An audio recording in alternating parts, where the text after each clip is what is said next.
Hola, ¿qué tal? Te doy la bienvenida a Hablemos de. Yo soy Corso y en esta ocasión vamos a hablar un poquito de la creación de las cosas según la mitología náhuatl.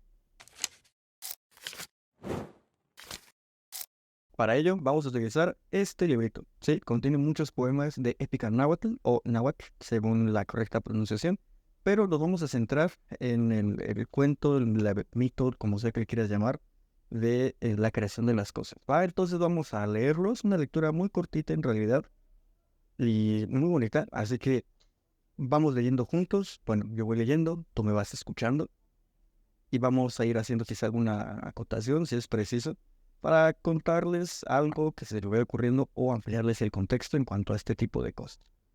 ¿Va que va?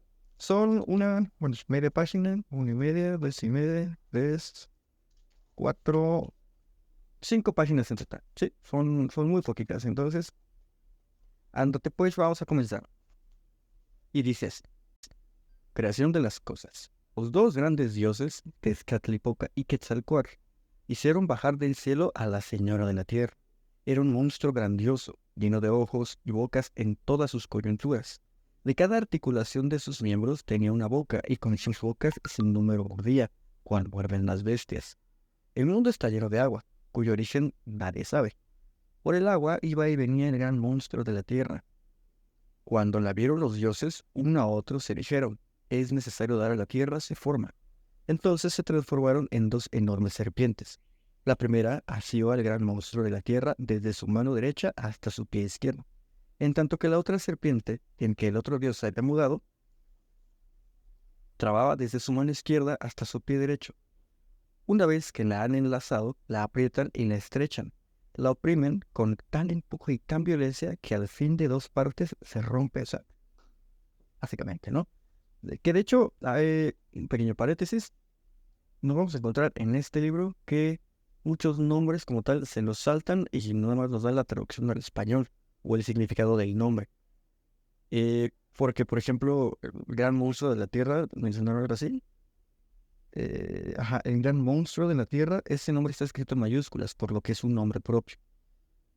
O sea, esto que nos dice que muy probablemente sin la traducción, sin esta adaptación al castellano, tiene un nombre en náhuatl un poquito complicado, entonces imagino que la decisión del editor fue nada más traducirlo.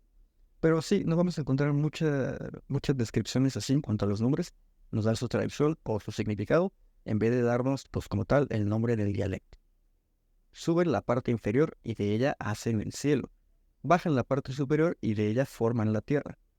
Los demás dioses veían y se llenaban de vergüenza, al pensar que ellos mismos nada semejante habían podido hacer.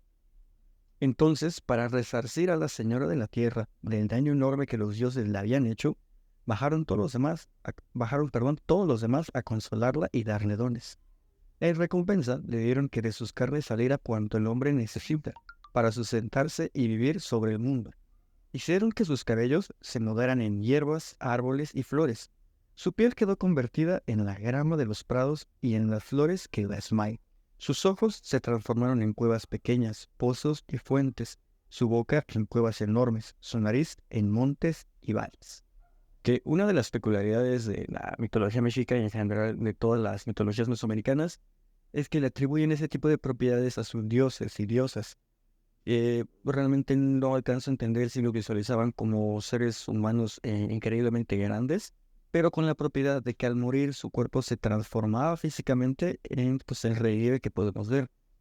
Por ejemplo, en el Valle de México estamos rodeados de muchas montañas. Sí, hay pues, ríos, muchas montañas, el agua y el monte sobra, ¿va? Entonces, pues muchos dioses, o en las mitologías, cuando muchos dioses morían, se convertían en este tipo de cosas. Entonces, es justamente lo que estamos viendo, que de maní se forman montes y que los huecos nasales hay cenates y que ese tipo de cosas son raras de imaginar y de pensar, pero pues son las peculiaridades de nuestras mitologías, ¿va? Entonces vamos a continuar. Esta es aquella diosa que llora alguna vez por la noche, anhelando comer corazones de hombres y valer calzones. No, hombre, imagínate. Y no quiere quedar en silencio en tanto que no se los dan. Y no quiere producir frutos si no es regada con sangre humana. Ya sabemos que o sea, toda la cultura, sobre todo mexica, de nuevo, cultura mexica, hacían muchos sacrificios humanos, ¿sí? Siento que una falacia que se comparte mucho es pues la comparación y el contraste de las culturas mesoamericanas antes de la llegada pues los españoles, vaya, antes de la conquista. Muchas veces se dice que aquí era todo color de rosa, todo amor, mucho avance, mucha civilización, cosa que en parte es verdad, pero o sea, seguíamos sacrificando gente, güey.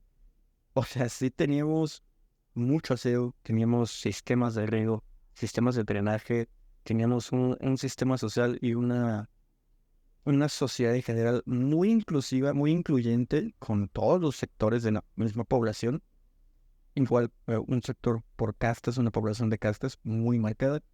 Pero en cuanto a ese tipo de cosas, nos iba relativamente bien. O sea, llega la colonia, a todo el periodo precolonial, o sea, de la conquista, pues, y avanzamos en algunas cosas, en otras un poquito nos destacamos, obviamente por las particularidades de que con los españoles llegaron muchas cosas que acá no había.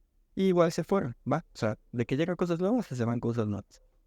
El caso es que los sacrificios humanos eran el pan de cada día, ¿sí? Como referencia visual, lo he dicho muchas veces, pero si te quieres dar una idea de más o menos cómo se veía un sacrificio humano, ve la película de Apocalipto. Es una película visualmente un poco buena, aunque la historia tiene muchísimos errores históricos. Pero si quieres ver más o menos de qué se trataba un sacrificio, ve esa película y quítale todo lo épico, ¿sí? Así, más o menos así era. Vamos a continuar entonces. Descendieron un día los dioses a una caverna, en donde el príncipe niño, oíste tú, estaba yaciendo con la diosa Flor Preciosa. Descendieron un día los dioses a una caverna, en donde el príncipe niño estaba yaciendo con la diosa Flor Preciosa. De su connubio salió un dios llamado Dios del Maíz. Fue sepultado en la tierra, este, fue sepultado en la tierra este dios recién nacido, ¿ok? Y de su cabello brotó el algodón. De una de sus orejas, una muy buena semilla que es la cabeza de cabelluda. Ok. Bueno, es lo que les digo, las traducciones están un poquito raras, pero bueno. Y de la otra, una muy buena ¿qué? Bueno. Y de la otra, una muy buena que se llama huevos de pez, ¿ok? De su nariz fue formada la planta que llaman Xian, excelente para templar los ardores del estío. Alexa, ¿qué es estío? Según la RAE, estío se define como verano o estación del año. Ok, ¿Eso respondió a tu pregunta? sí, gracias. De sus dedos brotó una planta que yace bajo la tierra, y es el camote. De sus uñas el maíz largo, base del humano sustento. Y del resto de su cuerpo, mil otros variados frutos, que los hombres siembran y cosechan. Por esto, el nombre que lleva aquel dios es el de niño amado. Pues bueno, muy amado, pues como que no, ¿verdad? Porque pues, ni siquiera le dieron chance de crecer, o sea, nada más salió y mira, más tuerto. Hecho esto, aún dijeron todos los dioses, triste vivirá el hombre si no hacemos nada para él, algo que le produzca alegría. Es menester crear algo que le haga tomar amor a la tierra, para que cante y baile, para que nos sirva y a nadie.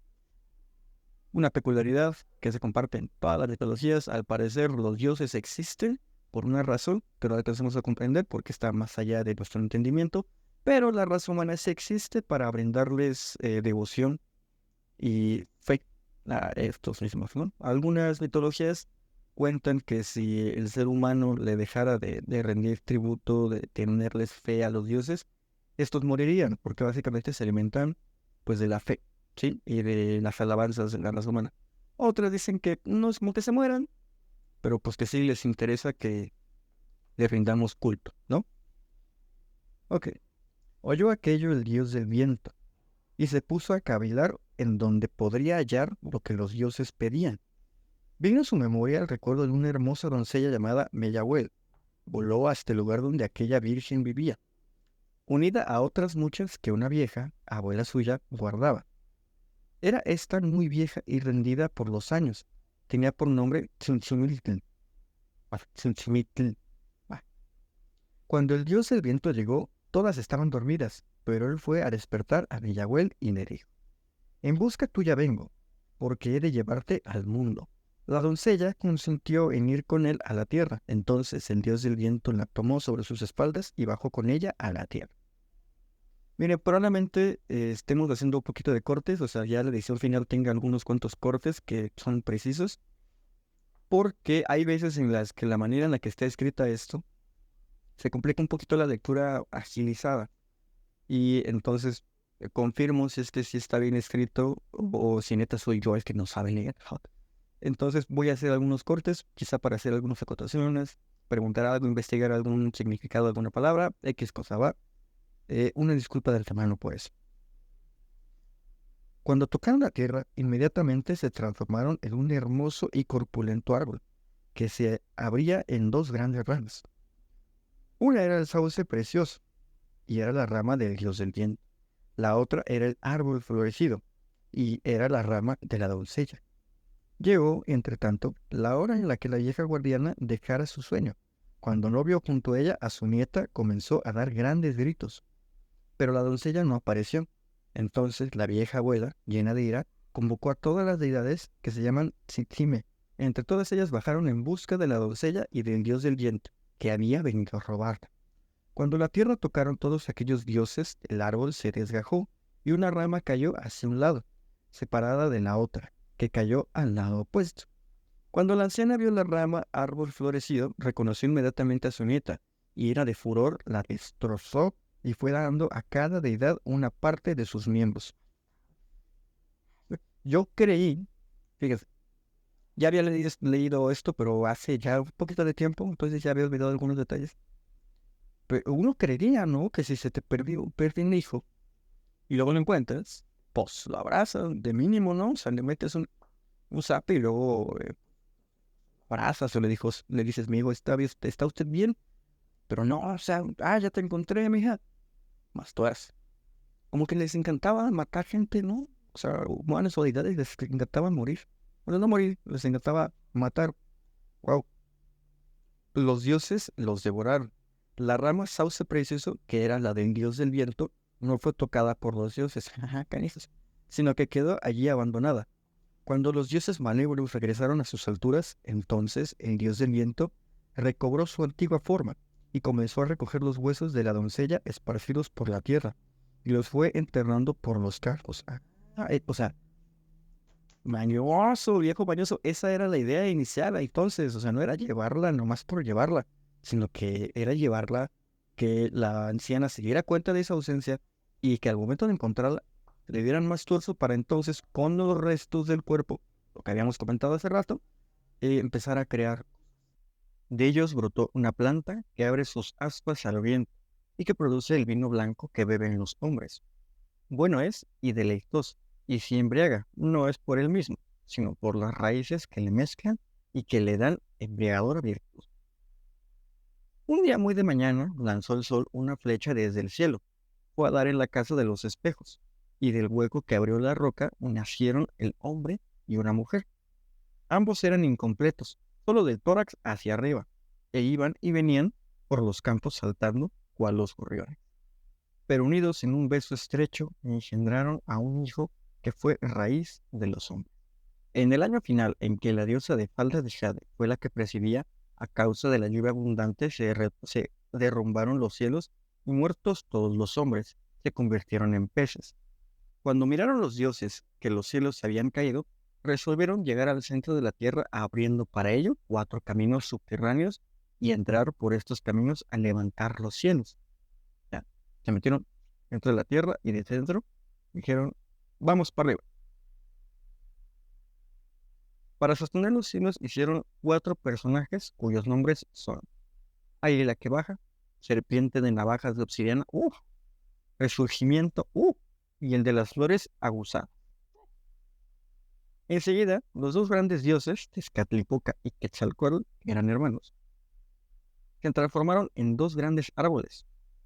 El de Tezcatlipoca se llamaba árbol de espejos, porque pues Tezcatlipoca se traduce como espejo humeante, ¿no? Entonces, pues, es un poquito obvio que su árbol se llamará árbol de espejos. Y el de Quetzalcóatl se llama árbol precioso. Este Quetzalcóatl neta era un presumido. Si se echan, bueno, un presumido con justa raza. Era un poquito difícil, era queridón. Era muy querido, ¿va? Entonces, árbol precioso, dice que se llamaba el canijo, ¿no? Entre estos dos árboles y aquellos 4 hombres levantaron el cielo y lo sostienen cual hoy se halla. Cuando caminaban para unirse, trazaron el camino de blancura que ahora admiramos en el cielo. Así que el dios del espejo humeante hubo llamado al dios del viento. Vino éste a su presencia. El dios del viento era negro, traspasado por una enorme espina, de la cual goteaba sangre. El dios del espejo humeante dijo al dios del viento: Viento, ve a través del mar y llega a la casa del sol. Él tiene alrededor suyo muchos cantores y músicos, muchos que tañen la flauta, que le cantan y le sirven. Muchos de estos andan en 3 pies, o tienen enormes orejas. Cuando llegues a la orilla del mar, llamarás a mis servidores y ministros, que se llaman caña de concha, y el otro mujer acuática, y el tercero monstruo femíneo de agua. Les mandarás que se enlacen unos a otros unidos hasta formar una marea de puente, por la cual podrás tú pasar a la casa del sol, y así puedas traer contigo a los músicos que vas a pedir al sol. Vengan ellos con sus instrumentos, para que alegren al hombre y me sirvan y veneren. Dijo y desapareció de la presencia del viento. Canijo, canijo el canijo. Llegó el dios del viento a la playa y comenzó a dar voces a los servidores del dios del espejo humeante. Vinieron obedientes y al punto hicieron el puente por el cual pudieron pasar el dios del viento y los músicos. Tan pronto como el sol vio venir al dios del viento, dijo a sus músicos: Mirad, he aquí el desdichado que viene. Nadie le responda palabra, porque aquel que le responda tendrá que irse con él. Estaban los músicos del sol vestidos de 4 distintos colores: blanco, rojo, amarillo y verde. Cuando llegó el dios del viento, luego comenzó a llamar a los músicos y dar voces, también cantando él. Nadie le respondía, hasta que al fin uno de los músicos del sol respondió la voz del viento y tuvo que irse con él. Este es el que al llegar a la tierra dio a los hombres toda la música, la que ahora regocija. Bueno, y así es como concluimos el primer cuento de este libro, que es la creación de las cosas. No la creación del mundo como tal, pero sí la creación de las cosas. Uno de los mitos más esparcidos, de las leyendas más contadas acerca de la mitología mexica, o de la mitología náhuatl. Uno de los mitos, de las leyendas más esparcidas en la cultura popular acerca de la cultura o de la sociedad mexica es la creación del sol y de la luna, o la creación del mundo, el mito del quinto sol. O sea, esas 3 son las más esparcidas en la cultura popular. Una habla de cómo se crearon el sol, cómo se creó el sol, cómo se creó la luna, quiénes eran estos 2 dioses y las diferencias particulares de estos, donde uno era rico y uno era pobre, y donde el pobre fue el único que demostró valentía, y entonces por ello fue recompensado brillando como el sol. Entonces, bueno, brillando como, pues sí, como el sol, pues sí, brillando tantísimo, que entonces pasó a ser el sol. Y el otro dios, cobarde como el sol, en un principio brillaba exactamente igual que el sol, pero entonces los dioses decidieron hacer la diferencia y venerar o premiar la valentía por sobre la riqueza y la envidia. Entonces, al segundo hicieron que se convirtiera en la luna, que no brilla tan fuerte como el sol y solo puede salir en la ausencia de este. Que sabemos perfectamente que no solo sale de noche, hay veces en las que tú estás del cielo, puedes ver la luna, ¿no? El otro mito es la leyenda del quinto sol, que según la mitología mexica, o mitología mal llamada azteca, estamos en el quinto sol, estamos viviendo en el quinto sol. Antes del sol en el que estamos, o de la era del hombre, había o hubo 4 soles más, 4 eras, 4 mundos, que todos fueron destruidos por cataclismos naturales, hasta que crearon a la humanidad y nació un nuevo sol, la leyenda que, bueno, el mito que les acabo de contar, y pues se dice que estamos en el quinto sol, y obviamente este sol, esta era, va a concluir en algún momento, va a terminar, y entonces se decía que iba a llegar el sexto sol, ¿no? ¿Y cuál era el mito, el tercer mito que les había dicho? No me acuerdo, ¿va?